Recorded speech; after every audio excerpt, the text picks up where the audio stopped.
Mga brothers on the wheels, welcome back sa ating motorcycle performance test ride review.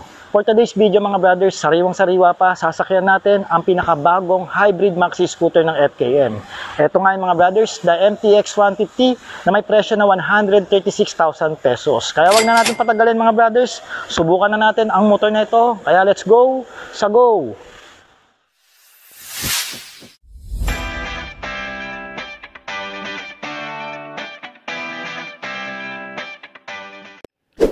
Alright mga brothers on the wheels, eto na, patakboy na natin yung motor. Okay tahimik ang ating starting ngayon on natin yung kanyang hybrid features. Ayan, pag nagpiwa na siya dito mga brothers, kung kita nyo sa ating camera, ayan, ready na. So ibig sabihin naka-on na yung ating hybrid assist. Alright, so sabi sa akin dito, may assist ito ng hybrid, which is nagbibigay sa atin ng extra power 0 to 3 seconds na acceleration. At the same time, nakakatipid tayo sa gas kasi tumutulong yung electric motor pagdating sa starting at saka sa arangkada. Okay, alright, so tara, ayos pa tayo ng side mirror. Alright, so ngayon mga brothers, as you remember, first impression ride tayo dito sa motor. So ngayon naman, subukan na natin ito ng full performance niya. Alright, isma na natin yung side mirror. So dito tayo lang sa loob ng vicinity o sa pinakaloob ng San Simon Global Park. Dito tayo magpapatakbo. So subukan muna natin ng slow speed itong MTX 150. Okay, ang napansin ko kagad, komportable ako sa kanyang upuan. Sumagad ako dito sa pinakalikod talaga para meron akong konting backrest na maramdaman dito, no? Gusto ko yung setup ng side mirror, kitang kita ko yung magkabilang likod ko. Alright, so ang una natin itetest dito mga brothers, yung acceleration niya and vibration. Kaya subukan na natin.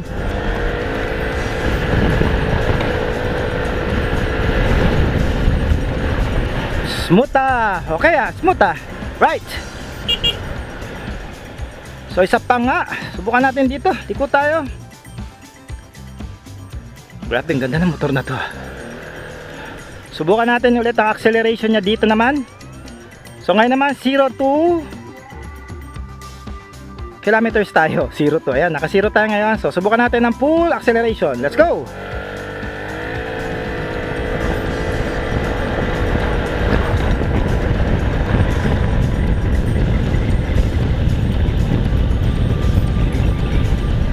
Alright, may humps na, kaya ininto natin. Okay yung acceleration niya mga brothers, hindi naman siya matorky, no? Ang feels ko sa kanya, suabe yung kanyang hatak, no? At hindi natin ito maidudulo, no? Ang natetest lang natin ngayon dito yung kanyang acceleration. So isa pa, pumalo tayo ata ng I think mga 83 o 85 something, no? Subukan natin. Ayan, no? Magyayuko tayo konti. Alright, sana kita. Oh, di ba? Yung acceleration niya swabe lang, no, para sa isang maxi scoot. Siguro hindi ito katulad ng iba talaga ng mga sports scooter na makikita natin. Yan. So yun ang ano ko sa kanya, feels ko sa kanya. No, hindi siya ma-vibrate, sakto lang may vibration pero napaka-konti lang, no. Yung swabe, yung pagka-smooth nandito sa motor na ito. Tumitigil siya dahil naka-on ang ating stop start system, alright? So up natin 'yan para hindi mamatay. Okay.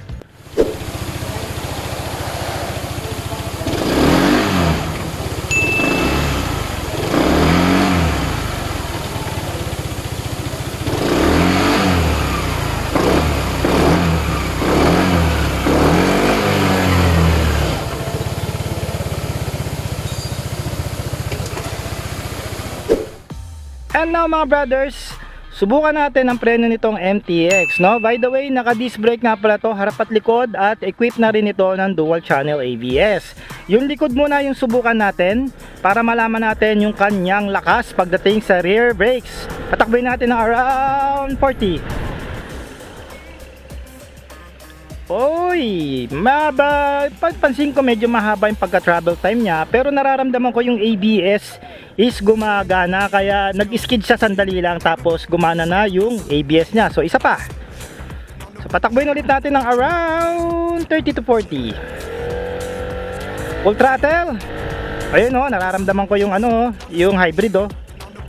Ayun oh, yung ABS niya, ang ganda. Pag nakikailan, mararamdaman pa rin yung piga, pero again, hinihinto-hinto niya ng dahan-dahan yung pagkalak ng preno. Ang ganda response dito ng ating rear ABS, no? Dito sa ating disc brake sa likod.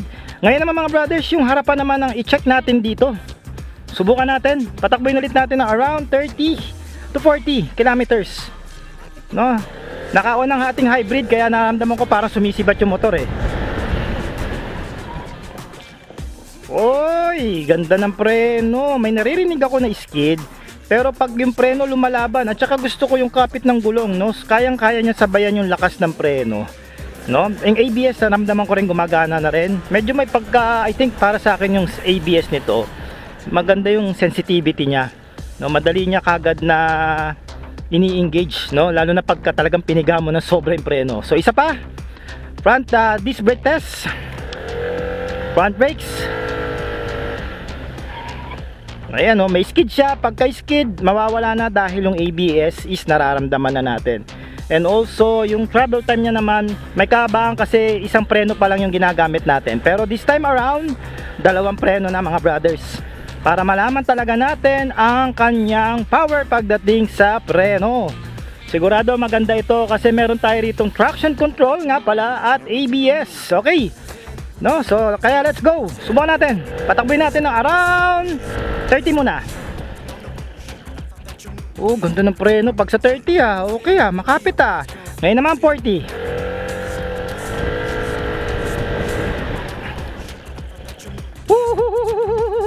Ang ganda niya ng preno. Suabe. Malakas, wala akong masabi. Tsaka yung travel time niya kukonti lang. Wala lang tayong panukat eh. Para guys, pasok ito sa hinahanap natin pagdating sa lakas ng preno. Ngayon naman 50.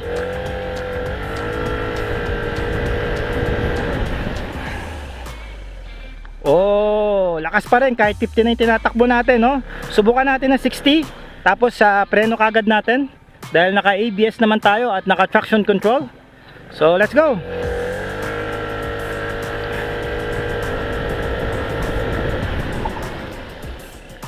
Oh, ganda. Iba talaga pag may ABS, mararamdaman mo na hindi naglalak yung preno, binibitaw niya. No, may skid konti lang, pero again, nandun yung power ng preno nito magmula sa harap papunta sa likod o pabalik. No, sa weight distribution na pupuntahan sa unahan, ang ganda niya, no? Yung preno nito, kung bibigyan ko ng rate mga brothers, is bigyan ko ito ng 8. Pagdating naman sa acceleration mga brothers, bigyan ko ito ng 7. Okay?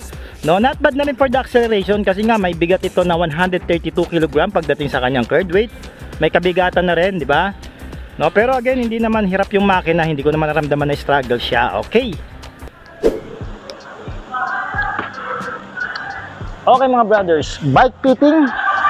For the reference mga brothers, I'm only 5'4" at naka-boots ako ngayon. Then may timbang ako na 52 kg at meron akong reach na pagdating sa braso na 20 inches. So ganito po ang itsura na isang kinapuspalad na height at mapayat na lalaki pag sumakay na rito sa MTX 150, no? Ayan, para meron kayong reference mga brothers. For the seat height mga brothers, mababa lang ang seat height nito na 755mm. Take note mga brothers, malapad naman ang kanyang seats, kaya bubuka ka kayo dito, kaya medyo nako-confiscate yung pagkababa niya, no? Makikita niya may tingkad ako konti rito ng around mga 1 to 2 inches.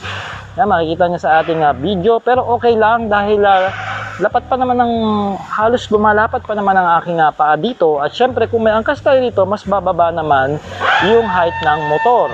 Nag-ground clearance tayo dito mga brothers na 140mm. At meron tayong curb weight na 132 kg. Alright, yes, it's a pretty decent naman para sa isang 150cc maxi scooter. Doon na naman talaga nagle-levelan niyang mga yan, no? For the riding position, boy, gusto ko to. Upright siya at may kababaan ng konti yung kanyang manibela. I guess pwede mo naman itong i-adjust. Nakababa siya ngayon eh. Pwede mo itong paitaas mga hanggang dito para sa akin. Sa akin lang ha. Pero again, depende pa rin naman yan sa mga rider na kukuha ng motor. Pero pwede nyo naman pa-adjust. At okay naman yung kanyang handling. Ayan, Sigurado sa mga long ride dito, hindi ako mapapagod kahit maghapon ko to sakyan. Nakaka-relax eh. Tsaka pag ganitong handling, antukin ka talaga, lalo na pag nature ride. Anyway, ang kanyang turn radius, napakalaki. So, hindi na tayo rito kakapusin. Ayan, as you can see, natutulak ko naman. O, di ba? Okay, hirap-hirap pag tayo ay nasa isang flat surface. Okay, at ang kanyang lubog, lalim, pwede na. Mamaya subukan natin sa suspension check ito pag nasa kalsada na tayo. Kaya wag na natin patagalin, lumabas na tayo ngayon. Okay mga brothers, tumungo na tayo sa cornering performance nito. Tingnan natin kung gaano siya ka-agile. Alright, so masarap sana mag-check ng cornering pagka nasa zigzag tayo. Pero wala tayong zigzag dito sa Global Plaza San Simon. Meron lang mga paliko, kaya dito natin susubukan. No? So unang liko, sarado kagad ang kalye, no? Magaang siya mga brothers. Yun ang nararamdaman ko sa kanya. Despite sa kanyang curb weight na 132 kilograms, pag tumatakbo na siya, para na siyang compact scooter feel. Ayan oh. Kaya pag kayo meron mga iiwasang gearbox o biglang may lumabas na aso, pusa, kung ano pang animal yan, hindi kayo mahihirapan dito. Ayan oh. So okay na okay siya. So ginagamit ko palang terms is, ginagamit ko palang pagliko is outer tayo, against tayo sa motor. Pero naman, bakit naman napakagaang nitong motor? Alam nyo, parang naiinlove ako sa motor na to. Ang ganda ng ano niya. Ang ganda ng mobility niya oh. Napaka-nimble niya oh. Ayan oh. Sarap. Teka, ride pa natin. Tapos oh, liko natin. Bitaw gasolina o tapos accelerate. Naka-on ang ating hybrid. Kaya napapansin ko may nararamdaman tayong sipa ng konti. Tumutulong ang ating electric motor sa pag-arangkada ng ating scooter. Ayos ah. Ayan oh. Kurbada ulit. Alright. Ayos ah. Oh. Okay ah. Oh, tapos dito, maganda sa saliguan mga brothers. Pero test pa natin. And also dagdag ko na rin pala dito sa cornering yung kanyang suspension. Pag dito sa konkreto mga brothers, walang problema. No, ang smooth nitong suspension niya. I guess kahit hindi na kayo dito magpalit ng mga aftermarket, no, kung di naman kayo maselan. Pero yung suspension nito pasado sa akin, ang ganda. Doon ko rin dinadama mga brothers ang isang motor pagka kumu-corner ang suspension niya. Okay. Oh, may mga tao. Eto dito may kurbada na naman dito. Kaya puntahan natin 'yan. Ingat lang tayo kasi baka mamaya may kasalubong tayo. Ayun oh. Tsaka may ililiko pa siya oh. Ayos eh.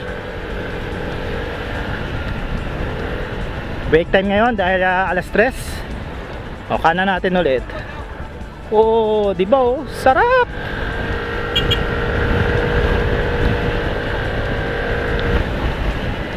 Goods na goods tong scooter na to. I think sa apat na scooter na FKM, ito yung pinaka top of the line. Kasi kompleto sa Ricardo's yung features ng motor eh. Wala silang iniwan. May traction control, may dual channel ABS, no, may tire pressure monitoring, may hybrid capability assist, no, hybrid assist, stop start system, no, windshield, TFT display. Kumbaga for the price na 136,000, all in yung mga pictures o bike balance. O di ba, hinahanginan tayo eh. Kung hindi ka natalo, di ba? Tapos ang pyesa is available naman sa lahat ng mga dealers. Sabi ko nga, wala na tayong problemahin sa pyesa ng FKM ngayon dahil yan nga ay inadress na nila ang problema. No, walang off-road dito eh. Gusto ko sana idaan sa off-road eh, no? Sa hams na lang, subukan natin. Oh, ayun oh, kumakaldag siya dahil hindi ko pinreno eh. Pero okay yung suspension nito, pasado sa akin. No, kung bibigyan ko ng rate yung cornering nito at saka yung suspension, well, sa cornering bigyan ko siya ng 8 and sa suspension bigyan ko siya ng 7. Alright. So mga brothers, hintayin nyo rin pala na magkakaroon tayo rito ng full review pagka pinahiram na sa atin ng FKM, no? Kasi ilo-long ride na natin to. Alamin na natin ang performance niya sa long ride at para malaman na rin natin yung gas consumption ng motor. Okay ba yun sa inyo? Kaya kung okay, mag-follow na kayo sa ating Facebook page, no, i-share nyo na rin. At baka kayo ang mapili ko mga brothers na pagbigyan nitong GCash giveaway natin every week. Ngayon mga brothers, pag share nyo to, lagyan nyo lang po ng hashtag FKMMTX150, no? So kung sino po yung maraming makakapag-share nito, yun po yung mataas na chance na manalo nitong 500 GCash giveaway natin. Ginagawa na yung kalsada, babalik tayo dito. So alright, balik na tayo sa warehouse at meron pa tayong 3 scooter na re-reviewin. Sunod naman natin yung Pyro 175. Kaya let's go! Sa go!